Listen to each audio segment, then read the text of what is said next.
Varicose wine సమస్యతో బాధపడుతున్నారు. Best చికిత్సను అందించే భారతదేశంలోని ఏకైక హాస్పిటల్ ఆవిస్. అందరికీ నమస్కారం. నా పేరు మాధురి. మీరు చూస్తున్నది సుమన్ టీవీ నెట్వర్క్. ఈ రోజు మనతో పాటు ఉన్నారు ప్రముఖ జ్యోతిష్య పండితులు బ్రహ్మశ్రీ గుండెపూడి సుధీర్ శర్మ గారు. నమస్కారం గురుగారు. శ్రీమాత్రే నమః. శ్రీ గురుభ్యో నమః. గురుగారు, కొన్ని కామన్ డౌట్స్ చాలా మందికి వస్తూ ఉంటాయండి. అది చాలా మందికి ఏంటంటే ఇది నిజమా లేదంటే ఇది అపోహ అని చెప్పేసి చాలా మంది అనుకుంటూ ఉంటారు. అలాంటి వాటిలో కొన్ని వాటి గురించి మనం మాట్లాడుకుందాము. అయితే ఇప్పుడు పూజ చేసిన తర్వాత దాని అనంతరం మనకి ఆ పత్రి ఏవైతే ఉంటాయో పూజా సామాగ్రి అంతా కూడా మనము ఆ నదిలోనే పారే ప్రవాహంలోనే కలపాలి అని చెప్పేసి అంటూ ఉంటారు. ఎందుకు అలా చేయాలంటారు? ముఖ్యంగా దాన్ని నిర్మాల్యం అంటాం. ఇవాళ పూజ చేస్తే రేపు దాన్ని తీసేస్తాం కదా, దాన్ని నిర్మాల్యం అంటాం. అక్కడ భౌతికంగా ఒక రకమైనటువంటి అర్థం ఉంటే ఆధ్యాత్మికంగా ఇంకో రకమైనటువంటి అర్థం ఉంటుంది నాన్న. దైవికంగా రావణాసురుడు మహన్యాసం అని చెప్పి ఈశ్వరుడికి అభిషేకం చేసేటువంటి మంత్రాలు కొన్ని రాశాడు ఆయన. అన్నీ రాక్షసాక్షరాలతో ఉంటాయి. ఓం ఠన్ ఠన్ ఢం ఢం ఢం పం భం భం భం భం తన్ థన్ థన్ దంధం ఇట్లా అక్షరాలతో మనం ఏదైనా పూజ చేసేటప్పుడు ఏం చేస్తాం? అంగన్యాస కరన్యాసాలు అంటారు. అంగుష్టాభ్యానమ తర్జనీభ్యానమ అంటే మన ఆధ్యాత్మికంగా మన శరీరాన్ని మన కంట్రోల్లో ఉంచుకొని బంధనం చేసి పూజ చేయటం. ఇది అంగన్యాస కరన్యాసాలు అంటారు. అంటే వాటికి ముద్రలాగా దాన్ని రావణాసురుడు ఏం చేశాడంటే మహా ప్లస్ అంగన్యాసం. అంగములు అంటే శరీరంలో ఉన్నటువంటి ప్రతి అవయవంలో పరమేశ్వరుని నింపుకొని మనమే పరమేశ్వరుడై శివుడికి పూజ చేయటమే ఆయన చేసినటువంటి విధానం. రావణాసురుడు మనకు తెలిపినటువంటి విధానం. అత్యంత శివభక్తుడు కదా ఆయన. కాబట్టి ఆయన రావణాసుర మహన్యాసంలో ఒక శ్లోకాన్ని రాశారు నాయన. చాలా బాగుంటుంది అది. దేహో దేవాలయ ప్రోక్తో జీవో దేవ సనాతన తత్ ఛేద అజ్ఞాన నిర్మాల్యం సో అహంభావేర పూజయేత్ అంటాడు ఆయన. దేహమే దేవాలయం, ఇంకెక్కడా లేదు దేవాలయం అనేది. నీ దేహమే దేవాలయం. జీవో దేవ సనాతన, సనాతనం చూసినటువంటి దేవుడు ఎవరు? జీవుడే. మరి జీవుడే దేవుడు అవ్వాలంటే ఏం చెయ్యాలి? తచ్ఛేద అజ్ఞాన నిర్మాల్యం. దేవుడి దగ్గర పెట్టినటువంటి పూలని ఏ విధంగా అయితే మరుసటి రోజు తీసి పక్కన పెడతామో నిర్మాల్యం అని, నీ మనస్సులో ఉండేటువంటి అజ్ఞానము అనేటువంటి నిర్మాల్యాన్ని తీసి పక్కన పెడితే సో అహంభావేన పూజ అయితే నీకు నువ్వే పూజ చేసుకోమంటాడు ఆయన. అంత గొప్పగా రాశాడు రావణాసురుడు. ఆ శ్లోకాన్ని తీసుకుంటే మనం మన మనస్సులో ఉండేటువంటి నిర్మాల్యాన్ని తప్పనిసరిగా తీసివేయాలి చెప్తూ దేవుడి దగ్గర నిర్మాల్యాన్ని తీసేస్తున్నాం. దానికి ప్రతీకగా ఓ మాట చెప్పాలంటే, అంటే మనము ఇన్నర్ గా కాకుండా అసలు జస్ట్ మామూలుగా భౌతికంగా బాహ్యంగా ఏమేమి జరుగుతున్నాయో అవి చేస్తున్నాం. అసలైంది చేయలేదు మనం. ముఖ్యంగా ఈ భౌతికంగా చేసే దాంట్లో కూడా ఒకటి చెప్తానన్నా, మన సనాతన ధర్మం మానవులు ఏ విధంగా జీవించాలి, ఏ విధంగా మనిషి బ్రతికితే అన్నీ కరెక్ట్గా ఉంటే ఏ రకమైనటువంటి రోగాలు లేకుండా మంచిగా వాడు ప్రశాంతంగా వాళ్ళ జీవితం వెళ్ళిపోతుందని చెప్తారు. అదే మన హిందూ ధర్మం. పొద్దున్నే 4 లేవాలి, సూర్యోదయానికి ముందే దంతధావనం చేయాలి, స్నానం చేయాలి, తర్వాత శుభ్రంగా ఇల్లు శుభ్రం చేసుకోవాలి, మంచిగా ఉతికిన బట్టలతో వంట చేసుకోవాలి, ఈ సమయానికి టిఫిన్ తినాలి, ఈ సమయానికి భోజనం చేయాలి, ఈ సమయానికి పడుకోవాలి. ప్రతి ఒక్కటి కూడా ఏంటి మంది ఒక సనాతన ధర్మంలో వస్తున్నటువంటి ఒక విధానమే. అంటే మానవ జీవన విధానం గొప్పగా చెప్పాలి అంటే దాంట్లో నిజంగా మనం పూజ చేస్తూ ఉంటాం. చాలా మంది కూడా ఏం చేస్తూ ఉంటారంటే పూలు తీసుకెళ్ళి డస్ట్బిన్లో పడేస్తుంటారు. ఇవాళ పూజ చేసిన పూలు కానివ్వండి వీటిల్లో. అట్లానే కొంతమంది ఏమో ఎక్కడెక్కడో పడేస్తూ ఉంటారు. కానీ కొంతమంది దాని పవిత్రత తెలిసినటువంటి వాళ్ళు ఎవరైతే ఉన్నారో అవి ఒక కవర్లో పెట్టేసి వారానికి ఒకసారో 2 రోజులకు ఒకసారో 3 రోజులకు ఒకసారో తీసుకెళ్ళి చక్కగా నీళ్లలో కలిపేసి వస్తారు.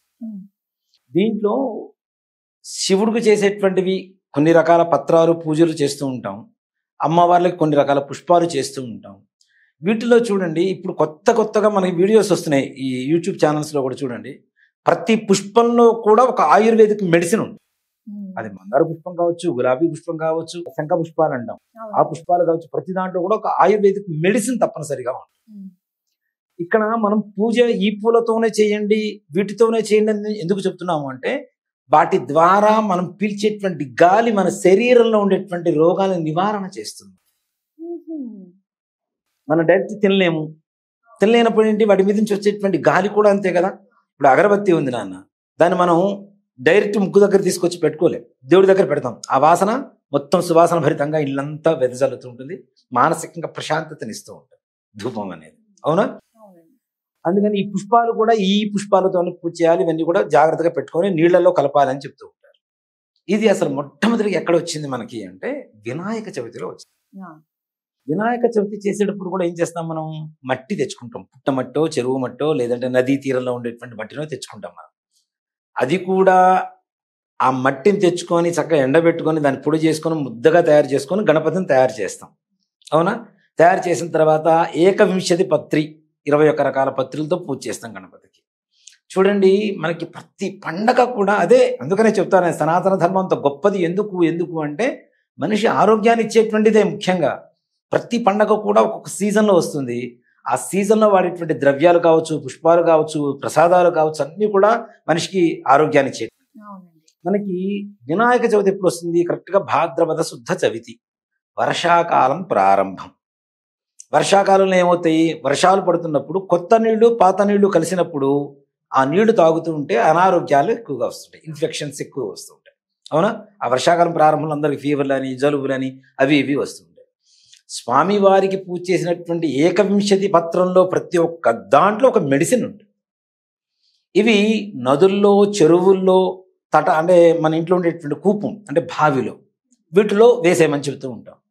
ఆ కొత్త నీళ్లు పాత నీళ్లు కలిసినప్పుడు తాగినటువంటి వచ్చిన రోగాలు ఏవైతే ఉంటాయో ఈ పత్రిలో రోగ నిరోధక శక్తి ఉంటుంది కాబట్టి అవి లోపల నాని ఆ నీళ్లు తాగినా కూడా మనకి ఏ రకమైనటువంటి రోగాలు రాకుండా చేస్తాయి. మన ఆరోగ్యం కోసమే అది కూడా. అలానే దేవతల పుష్పాలు ఇందాక మనం చెప్పుకున్నాం కదా, కొన్ని రకాల పుష్పాలు, జాతుల పుష్పాలు ఆరోగ్యాన్ని ఇస్తూ ఉంటాయి. వాటి గాలి పీల్చిన, వాటిని చూసిన, ఇప్పుడు ఎవరికైనా చూడండి ఒక గులాబీ పువ్వు చూడగానే ఆనందంగా ఉంటుంది, మనసు ఒక రకమైనటువంటి ఉత్తేజం కలుగుతూ ఉంటుంది. అవునా? అసలు ఎన్ని పుష్పాలున్నా దానికి ఉండేటువంటి ఒక ప్రత్యేకత దానికి ఉంటుంది. అలానే ప్రతి పుష్పానికి ఒక ప్రత్యేకత. మల్లెపూలు, జాజి పూలు, మందార పూలు, ఏ పూలు చూసినా ఒక ప్రత్యేకమైనటువంటి ఒక ఆకర్షణ కలిగి ఉంటాం. వీటిల్లో మానసికమైనటువంటి సంతృప్తిని ఇస్తుంది, ప్రశాంతతని, అలాగే మనిషికి కావలసినటువంటి ఆరోగ్యాన్ని కూడా ఇస్తుంది. ఈ పుష్పాలన్నీ కూడా మనం తాగేటువంటి నది, చెరువులు, ఈ బావుల్లో నీళ్లలో కలపటం వల్ల మనకి ఆరోగ్యం ప్రసాదం తప్పనిసరిగా భగవంతుడు ఏమిస్తున్నాడో పూజ చేస్తే అంటే ఆరోగ్యాన్ని ఇస్తున్నాడు వాటితోనే. చివరికి ఆ పుష్పం చూడండి, అంటే బ్రతికితే పూలానే బ్రతకాలి. ఎలాగా? పూస్తుంది, చెట్టుకు చూసినా ఆనందం కలుగుతుంది, మనం కోసుకున్న ఆనందం కలుగుతుంది, దేవుడి దగ్గర పెడితే పూజ అవుతుంది, పూజ అయిపోయిన తర్వాత తీస్తే నిర్మాల్యం అవుతుంది, నిర్మాల్యం తీసుకెళ్లి నీళ్ళలో వేస్తే మనకు ఆరోగ్యాన్ని. అంతకు మించి పుష్పం ఏమి కలుగుతుంది మనకి? అంటే ప్రకృతి మనకు అంతగా సహకరిస్తుంది.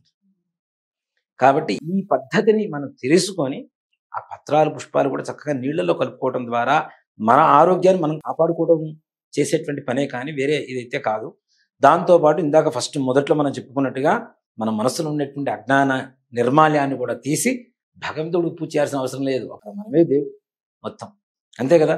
ప్రపంచంలో తల్లిదండ్రులను పూజించండి, గురువుల్ని గౌరవించండి, పిల్లల్ని శ్రద్ధగా చూసుకోండి, భార్యతో ప్రేమగా ఉండండి, ఇదే చెబుతోంది. ఇవన్నీ తెలిసినప్పుడు ఇక వేరే భగవంతుడు అక్కర్లా.